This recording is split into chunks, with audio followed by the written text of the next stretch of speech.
Ele é empresário e político brasileiro. Foi vereador, secretário de governo e deputado estadual. Foi um dos membros da Agência de Transporte do Estado de São Paulo e um dos fundadores do Partido dos Trabalhadores em Americana. Estamos falando de Antônio Mentor, nosso entrevistado de hoje, do programa Memórias do Poder Legislativo, um programa idealizado e produzido pela Associação dos Parlamentares do Estado de São Paulo.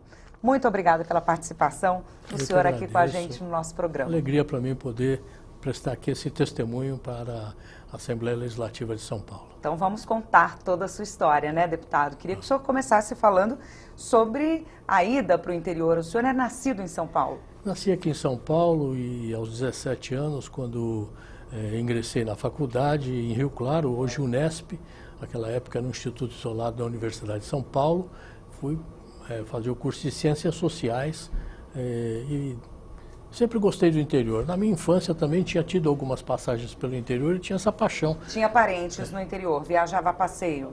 Passeio, a família da minha mãe toda lá de Cajubi, uma região perto de São José do Rio Preto, né? E eu sempre gostei do interior, sempre fui apaixonado pelas coisas do interior. E quando eu tive a oportunidade de me estabelecer, escolhi a Americana para morar, para criar meus filhos e para militar politicamente. O senhor fez a faculdade em Rio Claro e acabou voltando para São Paulo depois, antes de voltar para o interior definitivamente. Antes de voltar para o interior, eu precisei criar condições para poder voltar para o interior. E aí fiquei ainda uns 10 anos aqui em São Paulo. Por que o senhor escolheu a Americana? Como o senhor foi para a Americana? A família da minha mulher, ela é de Americana, nós ficamos aí um tempo entre Rio Claro e Americana, Rio Claro. Ao final escolhemos Americana e lá eu estou há mais de 38 anos. Foi em Americana que o senhor começou a carreira política? Não, na verdade já no movimento estudantil, na faculdade e mesmo depois da faculdade eu fiz um outro curso, fiz o curso de Direito também e sempre tive uma militância no movimento estudantil. Foi lá que me interessei pela vida política e de lá para cá venho defendendo alguns princípios sempre do mesmo lado. Como é que era fazer política nessa época ali na faculdade? Muito difícil, Carla, muito difícil. Nós vivíamos num regime de força, um regime de repressão duríssima e tivemos experiências que, como dizia a minha avó, né, o que é ruim de passar é gostoso de contar. Então, hoje mesmo contar sobre aquilo não nos traz nenhuma alegria, né? Porque foram momentos de muita dificuldade, em que a liberdade, que é um bem maior do ser humano, foi submetida a uma pressão que praticamente inviabilizou a vida, especialmente dos jovens, né? Jovens que sonham, jovens que almejam, jovens que têm projetos para uma vida inteira e que gostariam de viver uma sociedade harmônica, uma sociedade mais igual, como nós sonhamos, né? E naquela época era impossível até se militar politicamente, qualquer tipo de reunião, os centros acadêmicos das faculdades foram interrompidos, a própria universidade foi ceifada das suas melhores cabeças, né? Enfim, foi um período muito ruim da vida política do Brasil. Era preciso coragem, né? E as dificuldades dão um pouco desse sabor de incentivo também, né, deputado? De alguma forma, sim, né? Eu acho que a gente aprende muito, e eu me considero assim, como tendo aprendido muito com essa vivência dolorosa, mas que serviu como um aprendizado até para que a gente possa valorizar esses valores, né? Valorizar essas conquistas que nós tivemos como a liberdade. E o senhor, em 88, se tornou vereador, em Americana? Em Americana. Construímos o PT lá em Americana e por uma série de contingências também, acabei me candidatando a vereador, fui eleito, exerci o mandato, fizemos lá um trabalho legislativo muito interessante, que foi a lei orgânica do município. Eu tive a oportunidade de presidir aquele processo de elaboração da lei orgânica, fizemos um trabalho participativo, conquistamos apoios importantes da sociedade civil organizada para participarem conosco da elaboração da Constituição do município, porque a lei orgânica não é outra coisa senão a Constituição do município.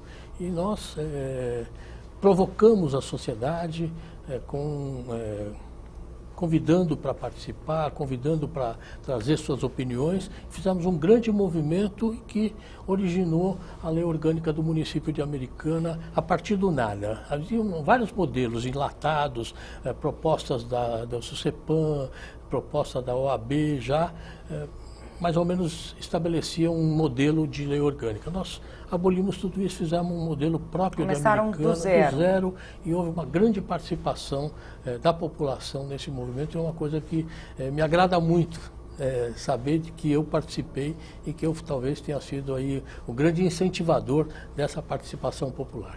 Não era comum a população ter essa participação?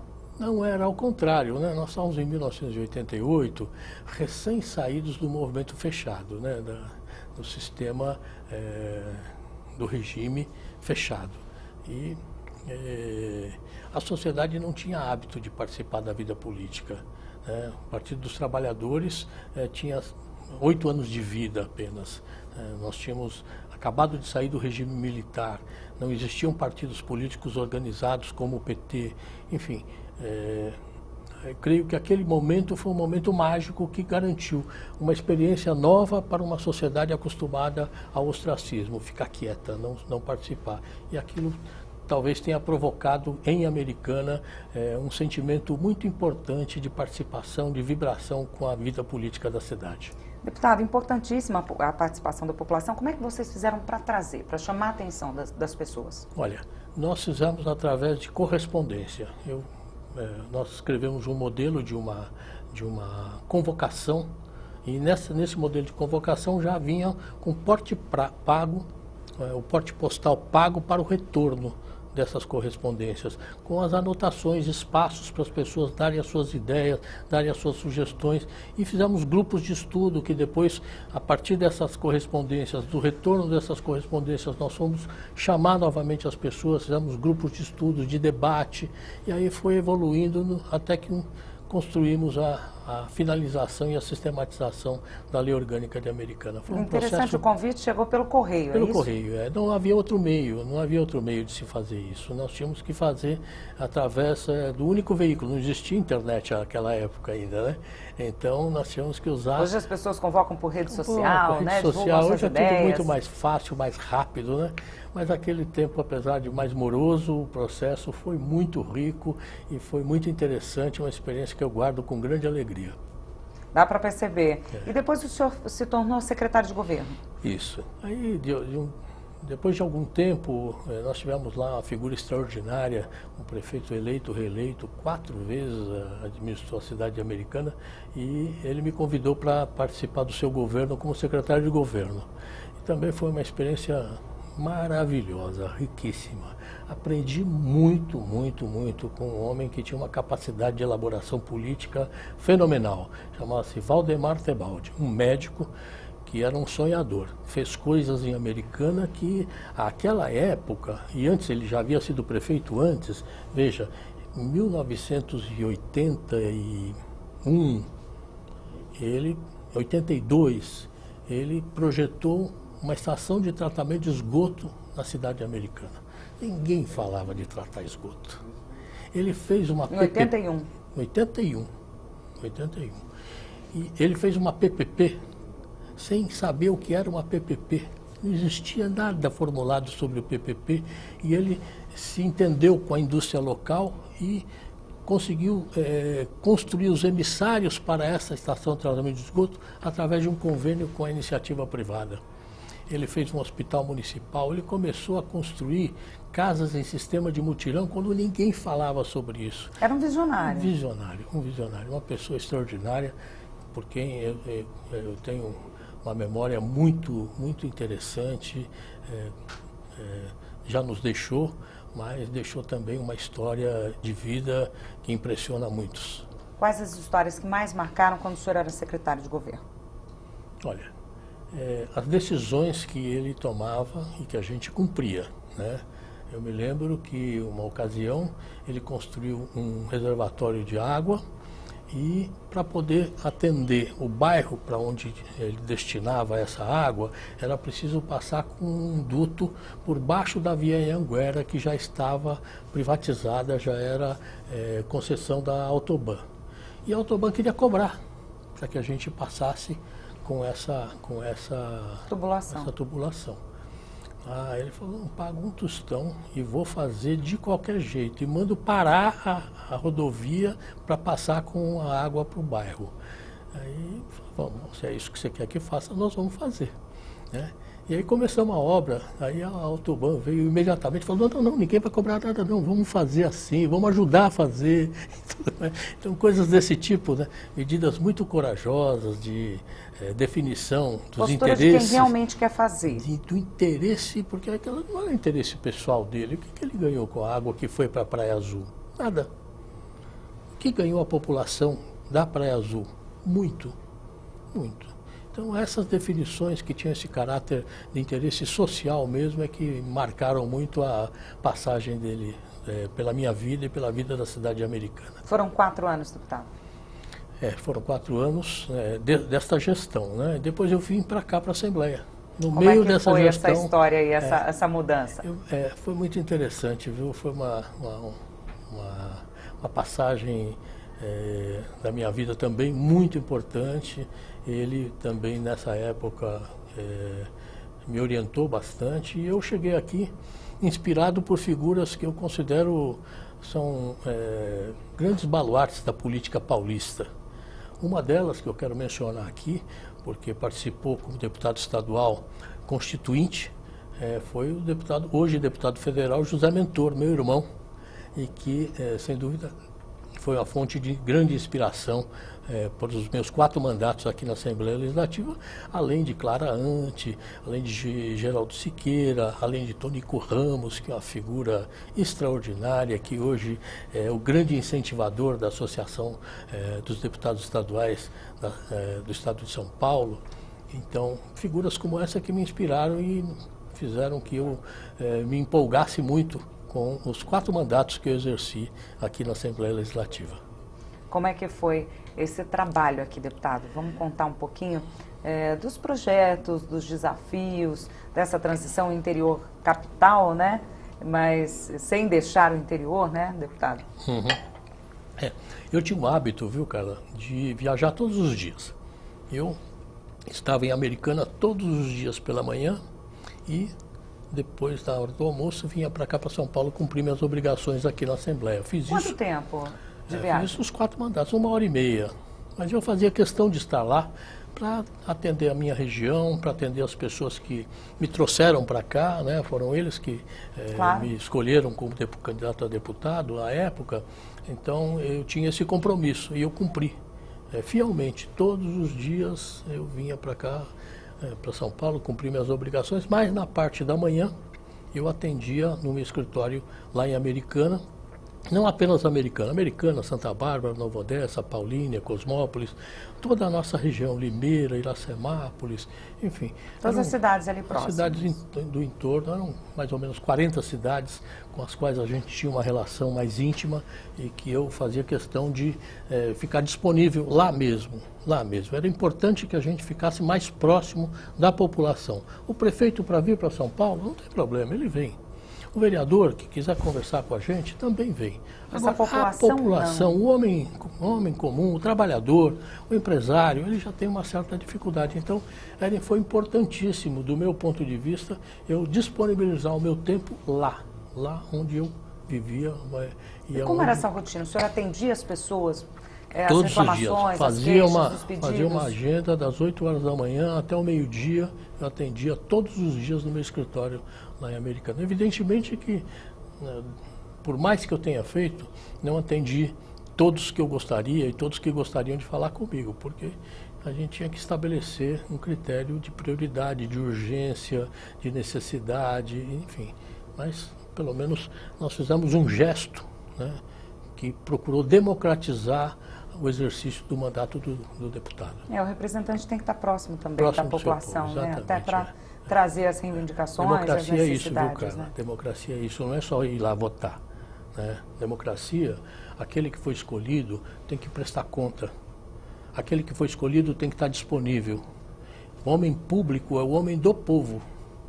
A gente fala homem público e às vezes a gente esquece um pouco o que significa homem público. O homem público é um homem do povo, para o povo. tem que estar disponível.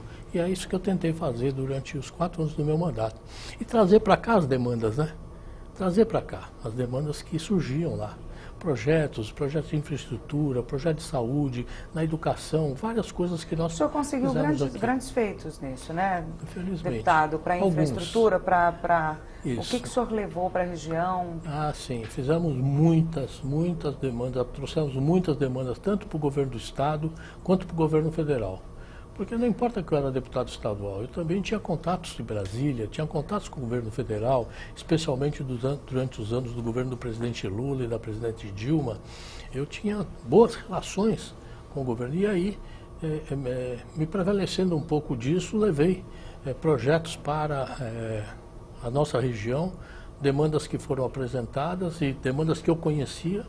Eu, por exemplo, eu tenho uma grande vitória, eu acho que eu preciso contar, né? A Americana tinha um bairro muito bonito à beira da represa chamada Praia Azul.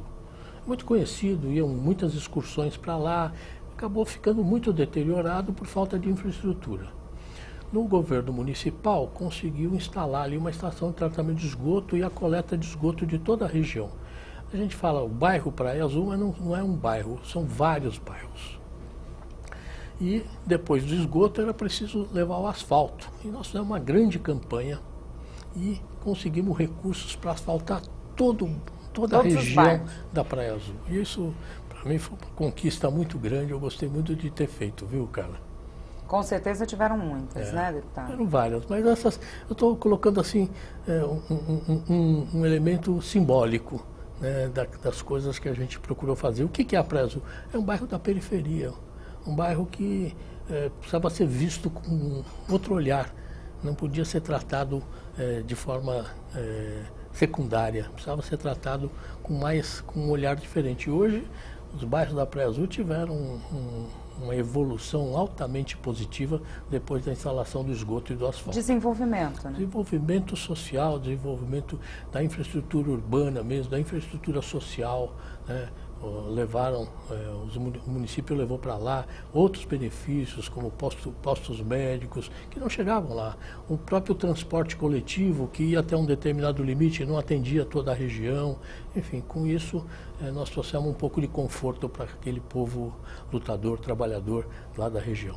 Isso tudo enquanto senhor deputado? Enquanto deputado, enquanto deputado. Já enquanto deputado. E aqui, Carla, nós fizemos coisas interessantes, viu?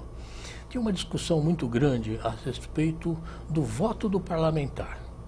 E o parlamentar, que chegou à Casa de Leis, tanto a Câmara Municipal, a Assembleia Legislativa, a Câmara Federal, ele tem que prestar contas para o seu eleitor.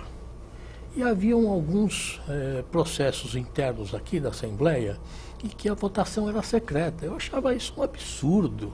Como é que pode? Né? Eu tenho que contar para as pessoas como é que eu votei. As pessoas precisam saber qual foi a decisão que eu tomei aqui, porque eu não estou tomando essa decisão em meu nome pessoal. Estou tomando essa decisão em nome dos milhares que me trouxeram até aqui. Que o senhor representa. E que eu represento, e não apenas aqueles que votaram, que me escolheram, mas a população, de uma forma geral, precisa saber o que é que eu estou fazendo aqui, como é que eu estou decidindo as coisas. E eu apresentei uma proposta de emenda à Constituição, eliminando a votação secreta na Assembleia Legislativa de São Paulo. E foi assim uma discussão muito rica, muito interessante, tive um apoio incrível de várias pessoas, companheiros deputados da minha bancada e companheiros deputados de outras bancadas também. Quero citar aqui a importância do apoio que eu tive do deputado Campos Machado, que até hoje é deputado aqui.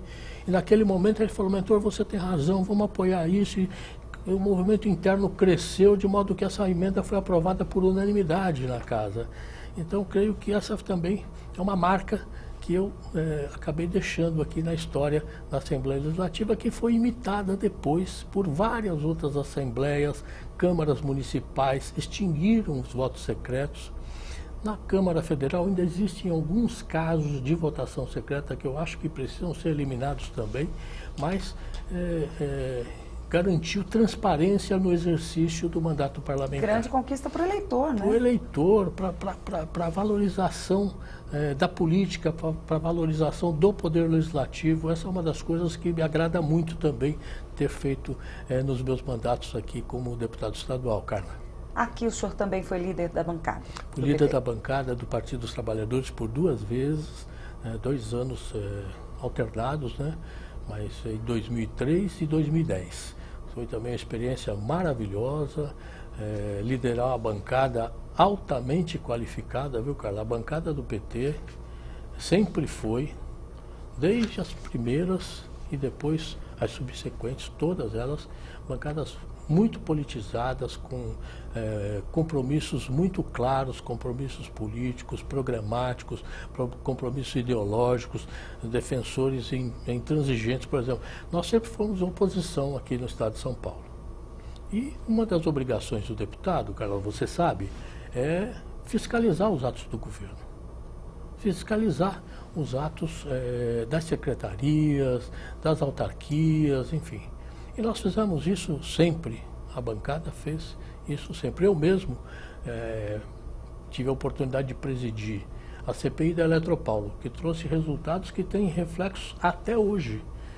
Esses casos envolvendo a Alstom, que são objeto hoje de inquéritos da Polícia Federal, do Ministério Público e etc., nasceram desta Comissão Parlamentar de Inquérito, dessa CPI da Eletropaulo, que aconteceu lá em 2003, se eu não estiver errado, 2003. E fui eu que tive essa oportunidade de presidir essa comissão de inquérito, com um resultado, um relatório muito bom, um relatório bastante aprofundado e que trouxe à luz várias questões que eram motivo de dúvida a respeito da privatização da Eletropaulo, das relações espúrias que existiam entre empresas e o setor público. Quais foram os principais pontos investigados, deputado?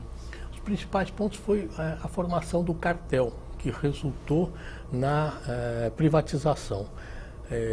Nós tivemos apenas um único concorrente no leilão que arrematou a Eletropaulo. E a Eletropaulo era considerada a joia da coroa. A empresa mais importante, mais requisitada, mais desejada pelo setor privado era a Eletropaulo. E ela foi arrematada pelo lance mínimo, com um financiamento do BNDES, que não foi pago durante muitos anos, foi protelado.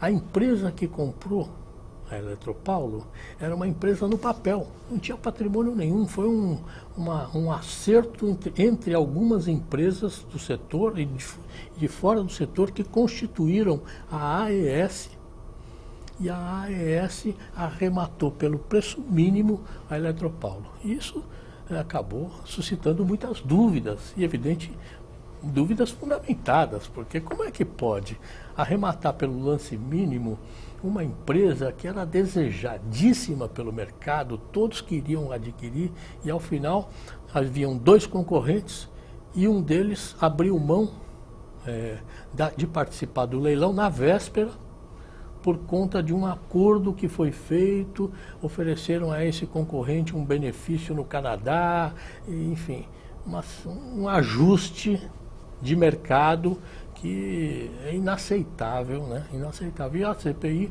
foi fundo nisso. A CPI procurou se informar, existiam vasos intercomunicantes nessa operação da Eletropaulo que acabaram sendo enviados para o Ministério Público Federal, o Ministério Público do Estado de São Paulo, e que depois de uma investigação bastante demorada, resultaram de vários inquéritos e, inclusive, com indiciamento de várias pessoas que participaram daquele movimento. O senhor também foi membro da CPI da CDHU?